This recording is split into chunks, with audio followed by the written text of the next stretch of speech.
श्री हरिवंश महाराज जी मैं अभी सूचना विभाग इंटेलिजेंस विभाग में हूँ।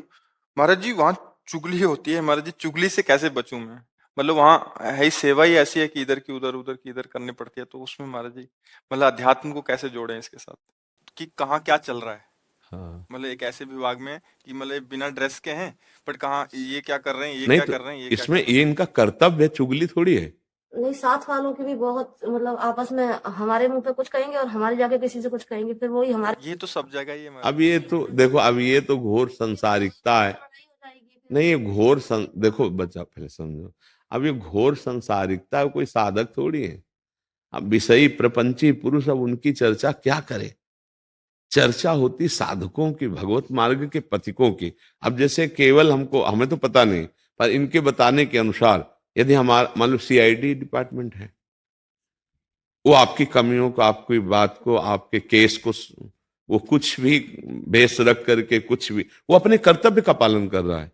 उसको जो सरकारी आदेश हुआ उसके पालन के लिए वो झूठ भी बोल जाएगा, वो पिट भी जाएगा, वो थोड़ी देर के लिए पागल भी बन जाएगा, और आपके रहस्य को प्रकाशित करके वो अपनी ड्यूटी पूरी कर रहा है। तो ऐसा कुछ तो ठीक है। मुझे तो ऐसा कोई डिपार्टमेंट अभी तक ऐसा समझ में नहीं आया कि जिसमें, अब जैसे समाचार विभाग है, अगर वो ईमानदारी से समाचार जो उन्होंने देखा है, जो सुना है, उसी सत्य को प्रकाशित करे तो कोई दोष नहीं। तो अब हमको चूंकि आपके डिपार्टमेंट का ज्ञान नहीं है, इसलिए हमें ऐसा लगता है कि निंदा और चुगली का कोई डिपार्टमेंट होता है क्या? आपसी व्यवहार में है ये सब चीजें, तो समझ नहीं आता कि महाराज जी हम जो समझ पा रहे हैं ये अलग हो गया अभी। मतलब ये कह रहे हैं कि जैसे पूरा स्टाफ है तो आपस में एक वो तो दूसरे की पूरा घर में होता रहता है, स्टाफ के हर घर में होता रहता है। नहीं होता रहता उसकी, ये चीज तो मतलब ये कोई डिपार्टमेंट तो नहीं हुआ ना, ये पर्सनल कमियां हैं। अब उस कमी को आप सुधारिए अपनी, केवल समाज को नहीं सुधारा जा सकता। अब जैसे आप आए हैं सत्संग में और आप सुधरने लगे, तो आपका उपहास होगा, उसको आपको सहना पड़ेगा। अगर आप सह गए तो आपकी सच्चाई का प्रभाव सामने वाले के ऊपर पड़ेगा और वो जलेगा और वो सुधरने की चेष्टा करेगा। समाज को नहीं सुधारा, जो हमारे पास नहीं है, जो सत्संग से मतलब नहीं रखते हैं, भगवान से मतलब नहीं रखते, उनको कैसे सुधारा जा सकता है? आप कृपा पात्र भगवान के हैं, आप यहाँ आई हैं, आप सत्संग सुन रहे हैं, तो मुझे लगता है अपने हृदय को सुधारा जाए। नारायण स्वामी जी बहुत बड़े संत थे, वो कहे तेरे भावे जो करे भलो बुरो संसार, नारायण तू बैठ के अपनो भवन बुहार। हमें अपने हृदय को ठीक करना है। अच्छा, अब जैसे हम ऐसी समाज में हैं जहां चुगली निंदा आदि हो रही, तो हमको तटस्थ भूमिका निभानी है। सुनना पड़ रहा है पर मेरी रुचि नहीं, तो फिर दंड नहीं मिलेगा। जब हम अच्छा ऐसे से ऐसा और हम उसका स्वाद ले रहे हैं और तो फिर उसका दंड मिलेगा। अब हम निरपेक्ष हैं कि ये निंदा स्तुति की बातें हो रही। अब हमारा बड़ा ऑफिसर है, अब उससे हम कह तो नहीं सकते ना कि आप क्यों ऐसा बोल रहे हैं, तो हम चुप हैं, शांत हैं, अपने को हटाए हुए हैं। तो भगवान देख रहे हैं कि आप अंदर से हटने की चेष्टा में हो, तो आपको उसका दंड नहीं मिलेगा। वो भले निंदा कर रहा है, भले चुगली कर रहा है, पर आप तटस्थ भूमिका में हैं। और आपका वो ऑफिसर है, आप उससे लड़ सकते नहीं, आप उसको उपदेश दे। अच्छा, ना ऑफिसर हो, आप ऑफिसर हो, तो आप अपने डिपार्टमेंट के ऑफिसर हो, उपदेशक थोड़ी हो। आप उपदेश करोगे तो आपका उपहास कर देगा कि सर हम तो ये नहीं कर सकते, हमारा तो ऐसा ही स्वभाव है। अब उस पर क्या अंकुश था? हमें लगता है साधक को अपने हृदय को ठीक करना चाहिए। हम अपने हृदय को ठीक कर लें, आप अपने हृदय को ठीक कर लें, आप अपने हृदय, देखो समाज का सुधार शुरू हो गया ना। अब हम लोग क्या चाहते हैं कि हम जैसे हैं वैसे बने रहे, लेकिन ये सब सुधर जाए, कभी नहीं हो सकता। हमें अपना सुधार करना होगा, आपको अपना सुधार करना। तो सखी आप अपना सुधार कर लीजिए। अपने कानों से जो हम ना सुनना चाहें तो हम नहीं सुनेंगे, सुनते हुए भी नहीं सुनेंगे। मतलब कोई गलत बोल रहा है, अब हम वहां बैठना ही पड़ेगा, हट सकते नहीं। तो हमारी रुचि नहीं है, बस वो अंदर की बात, प्रभु अंदर की बात देखते हैं।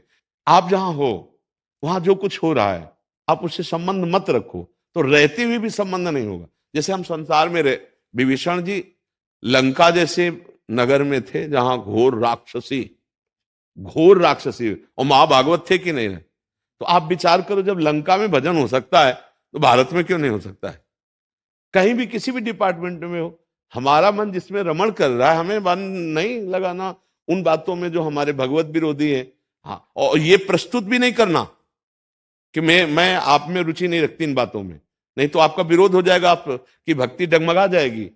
आपको बिल्कुल वैसे रहना है, लेकिन अंदर से कि प्रभु आप जान रहे हो, विभीषण जी वैसे ही रहे लंका में, ज्यादा कुछ दिखावा ऐसा नहीं किया, तो अपने को बचा लिया, तो उनको भगवान की साक्षात प्राप्ति हो गई, भगवान की शरण में। मुझे लगता है अपने को बचाओ आप, अपने को आप अगर भगवान की तरफ ले जाओ तो इतनी क्षमता आ जाएगी कि सब कुछ होते हुए भी हम किसी में लिप्त नहीं होंगे। हाँ, बोलते नहीं है, सुनते रहते हैं। हाँ, बोलना भी पड़े तो उचित बोल दिया, जी सर, नाटक करने में क्या जाता है।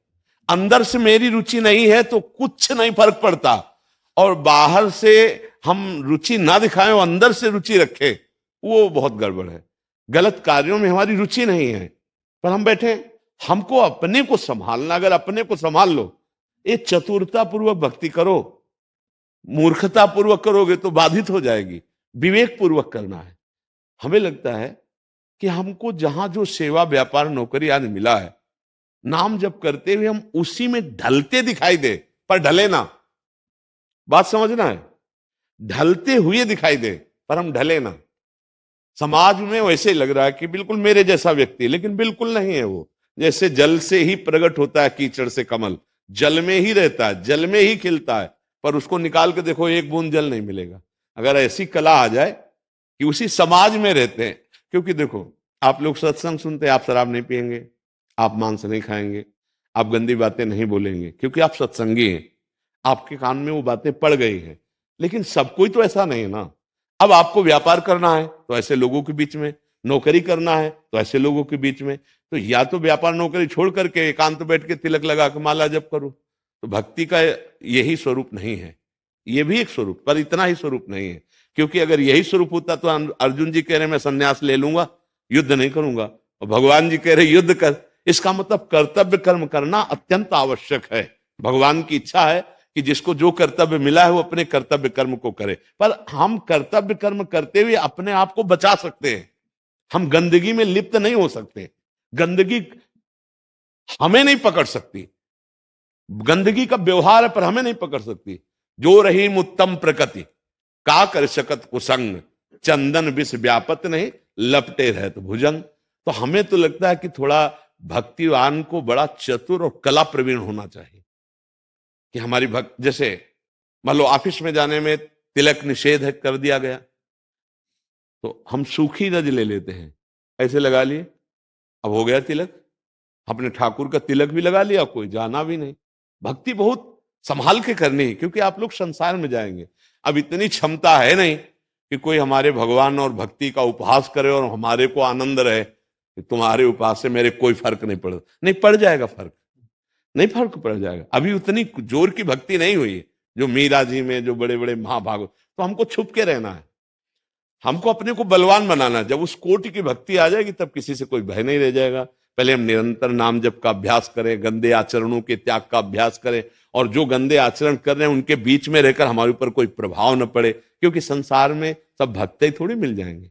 3 गुण है, रजोगुण, तमोगुण, सतोगुण। तो सतोगुण आदमी तो थोड़ा भक्ति आदि मिलेगी, रजोगुण में वही काम विलासिता, तमोगुण में वही निद्रा, प्रमाद, आलस्य, हिंसा, ये क्रोध, ये सब मिले। और आपको सबके बीच में रहना है।